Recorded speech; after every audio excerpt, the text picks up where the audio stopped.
Hi, my name is Aiden Lewandowski, and today I'm going to be talking about the Philippine-American War. The Philippine-American War started in 1899 when the United States decided not to acknowledge the Philippines' declaration of independence after the U.S. had gained control over the Filipino islands by winning the Spanish-American War.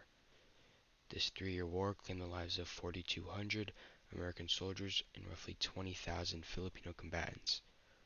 Alongside those soldiers, nearly 200,000 Filipino civilians died from either violence, famine, or disease during this period.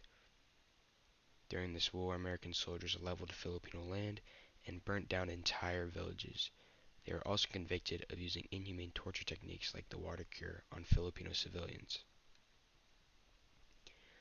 Due to lackluster forces, the Filipino military was forced into fighting guerrilla warfare, a form of combat that was viewed as a barbaric and lesser way of battle by larger, more powerful countries.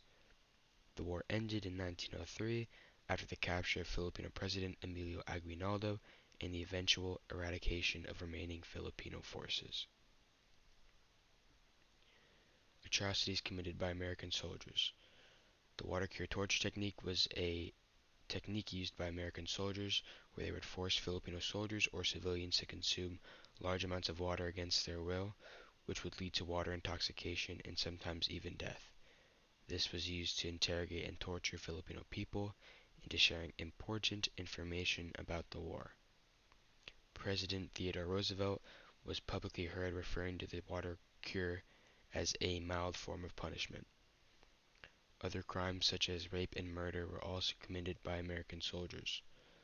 All throughout the war, Americans would enter Filipino villages where they would steal their goods, rape the women, and kill all the men they had suspected were a part of the military. I decided to write my essay on the Philippine-American War due to personal connection.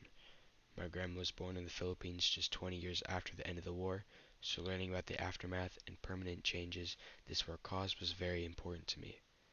As I was writing and researching, I decided that I wanted to focus on the social and psychological reasons behind why American soldiers had treated the Filipino people the way they had.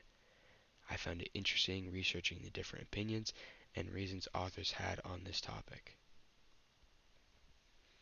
Assuming the White Man's Burden, The Seizure of the Philippines, 1898 to 1902, is a journal written by Mark D. Van Els in the year 1953 that speaks heavily towards the role that race had played during the Philippine-American War. Van Els believes that America's racist ideology is what led to the want for Filipino annexation and assimilation.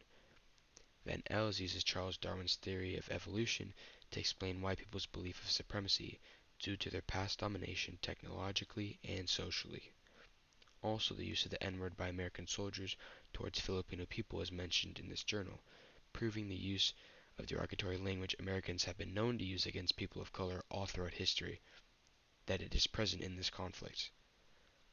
Van Els relates the Philippine-American War back to other historical events that mirror racism like the genocide and assimilation of indigenous people and the unjust enslavement of African Americans, furthering the fact that the atrocities committed by American soldiers during their stay in the Philippines were fueled by racist intent.